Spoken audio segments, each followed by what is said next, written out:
नमस्कार, KP news 24/7 में आप सभी का स्वागत है। मैं पूजा आपके साथ। आइए सबसे पहले देखते हैं मुख्य समाचार। बीते जिले के भालकी में कड़ी पुलिस बंदोबस्त में मनाया गया होली त्योहार। विश्वविद्यालयों को बंद करने पर कोई निर्णय नहीं लिया गया है, बोले कर्नाटक के मुख्यमंत्री सिद्धरामैया। होली के दिन पूर्व मुख्यमंत्री येदियुरप्पा को बड़ी राहत, पॉक्सो मामले में पेशी से कर्नाटक हाईकोर्ट ने दी राहत।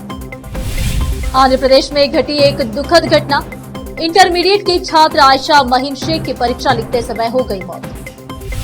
तमिलनाडु को एयरपोर्ट फ्री ट्रैवल से लेकर मेट्रो तक की सौगात, बजट में की गई घोषणाएं। सोशल मीडिया ने मिलाया पिछड़ी मां से कुंभ मेले से गायब महिला, 15 दिन बाद झारखंड में मिली।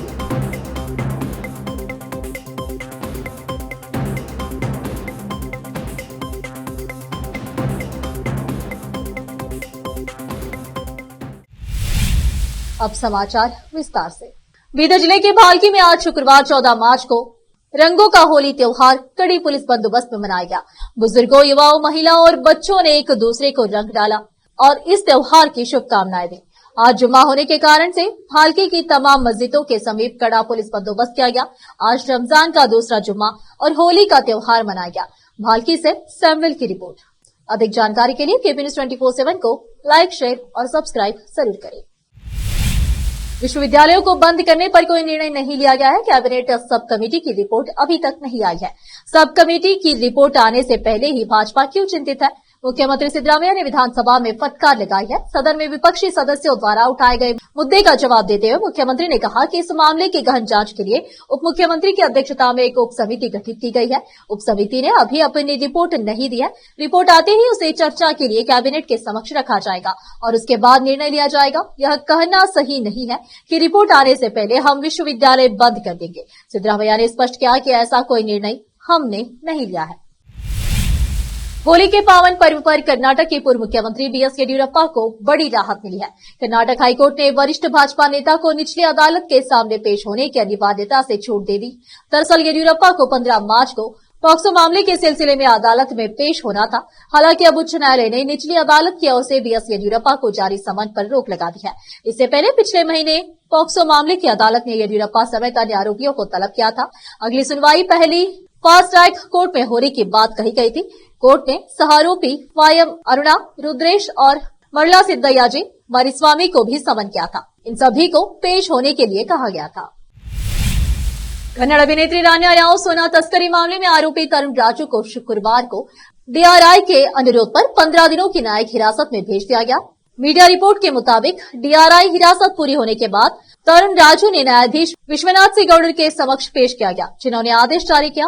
रान्या राव को 3 मार्च को दुबई से बेंगलुरु पहुंचने पर 12.56 करोड़ रुपए मूल्य की 14.2 किलोग्राम विदेशी सोने की छड़े ले जाने के आरोपों में गिरफ्तार किया गया था।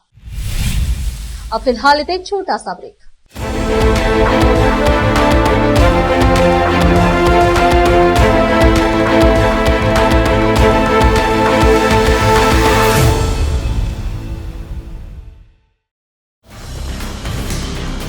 हिंदुस्तान के हर कोने में हम हैं मौजूद। 24 घंटे हालात पर गहरी नजर, खबरों से जुड़े चुपते सवालात और आपको दिखाता है धार्मिक, सामाजिक, राजनीतिक, लोकल और इंटरनेशनल न्यूज की सबसे बेहतर कवरेज, जो आपको रखती है हर पल बाखबर। देश और दुनिया भर की खबर के लिए देखते रहें KP news 24/7। Noor education trust Bidar की ओर से चलाए जाने वाला Noor MEd and BEd college Bidar, recognized by NCTE Delhi and affiliated to Bidar University, Bidar. Admission are open for the academic year 2023-24. विशेषज्ञ और सक्षम शिक्षकों द्वारा शिक्षा प्राप्त करने के लिए नूर एमएड एंड बीएड कॉलेज में दाखिला लें और शांत वातावरण में शिक्षा प्राप्त करें। बीदर शहर में बेहतर शिक्षा का एकमात्र केंद्र Noor MEd and BEd college, Shahpur gate, Bidar. Phone numbers 9945283920, 8482221297।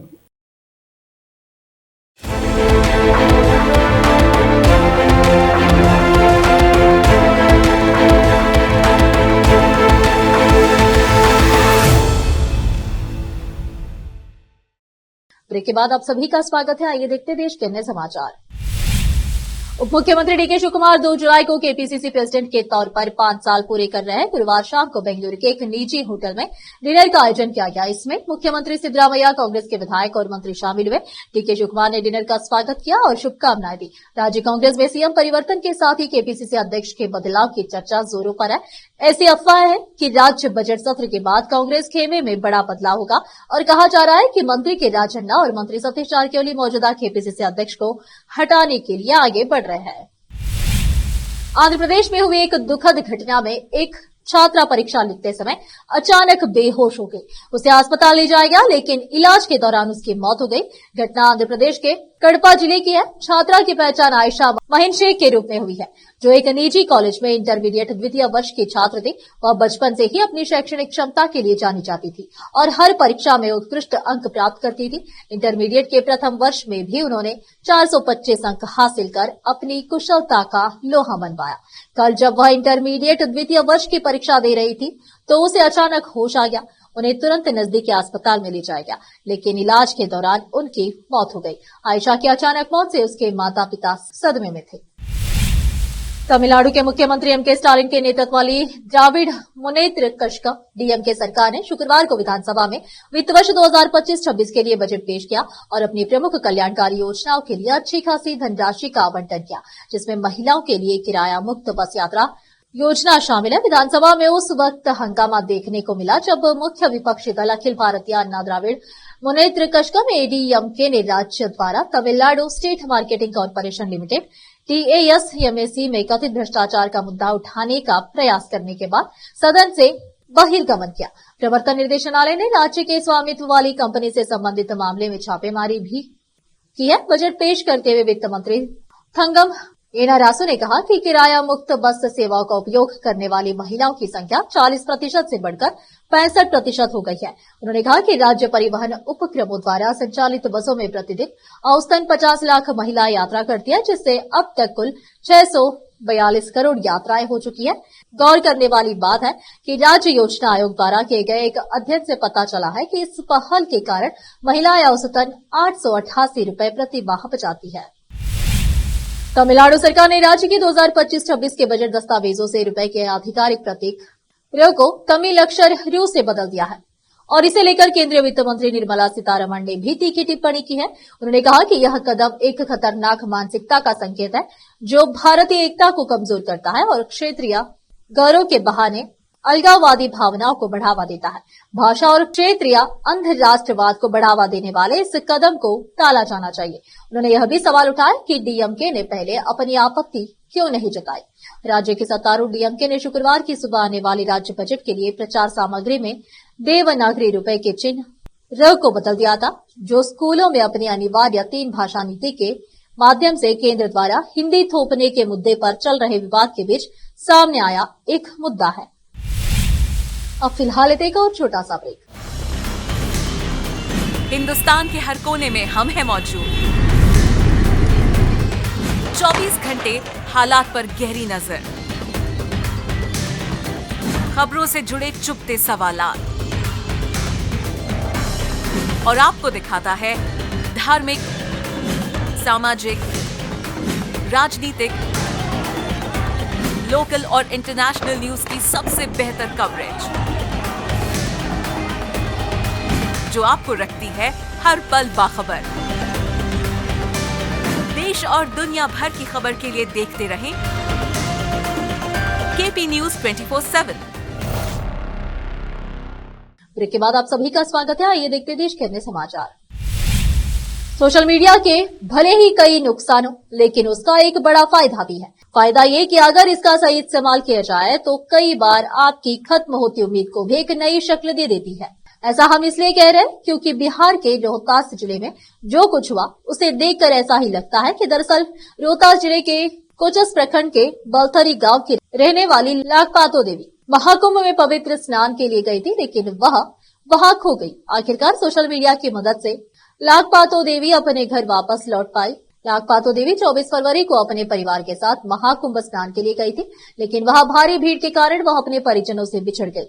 परिजनों ने 2 दिनों तक उन्हें ढूंढने का प्रयास किया, लेकिन कोई सफलता नहीं मिली। आखिरकार 15 दिनों बाद झारखंड के गढ़वा जिले के बहियारपुर खुर्द पंचायत में उनकी खबर मिली। पंचायत के मुखिया सोनी देवी के प्रयासों से महिला को सुरक्षित उनके परिवार तक पहुंचाया गया। दिल्ली में रेखा गुप्ता सरकार बनने के बाद केजरीवाल सरकार के समय लाई गई नई एक्साइज पॉलिसी को लेकर बड़े बदलाव के संकेत मिल रहे हैं। वित्तीय वर्ष 2024-25 के समापन और गर्मियों के आने के साथ ही दिल्ली की रेखा गुप्ता सरकार ने आबकारी विभाग की राष्ट्रीय राजधानी में खुदरा शराब व्यवसाय में शामिल 4 निगमों के साथ एक बैठक की है। इस बैठक का मकसद दिल्ली में राजस्व को बढ़ाना और दुकानों पर सभी ब्रांडों की शराब का स्टॉक सुनिश्चित करना था। दिल्ली में आम आदमी पार्टी की केजरीवाल सरकार के समय लागू हुई नई आबकारी नीति में यह देखा गया था कि कुछ ब्रांड को शराब की दुकान पर प्रमुखता दी जाती थी, जिससे दिल्ली वालों को अपनी पसंदीदा शराब के लिए या तो हरियाणा या फिर उत्तर प्रदेश जाना पड़ता था। इस बैठक में आबकारी अधिकारियों ने निगमों को ब्रांड पुशिंग को रोकने और ग्राहकों को उनकी पसंद की शराब खरीदते समय अच्छा अनुभव देने के लिए सभी उपाय करने का निर्देश दिया। आखिर में फिर एक बार देखते हैं मुख्य समाचार। बीते जिले के भालकी में कड़ी पुलिस बंदोबस्त में मनाया गया होली त्योहार। विश्वविद्यालयों को बंद करने पर कोई निर्णय नहीं लिया गया है, बोले कर्नाटक के मुख्यमंत्री सिद्धरामैया। होली के दिन पूर्व मुख्यमंत्री येडियुरप्पा को बड़ी राहत, पॉक्सो मामले में पेशी से कर्नाटक हाईकोर्ट ने दी राहत।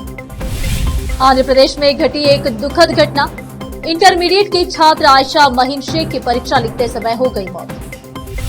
तमिलनाडु को एयरपोर्ट फ्री ट्रैवल से लेकर मेट्रो तक की सौगात, बजट में की गई घोषणाएं। सोशल मीडिया ने मिलाया बिछड़ी मां से कुंभ मेले से गायब महिला, 15 दिन बाद झारखंड में मिली।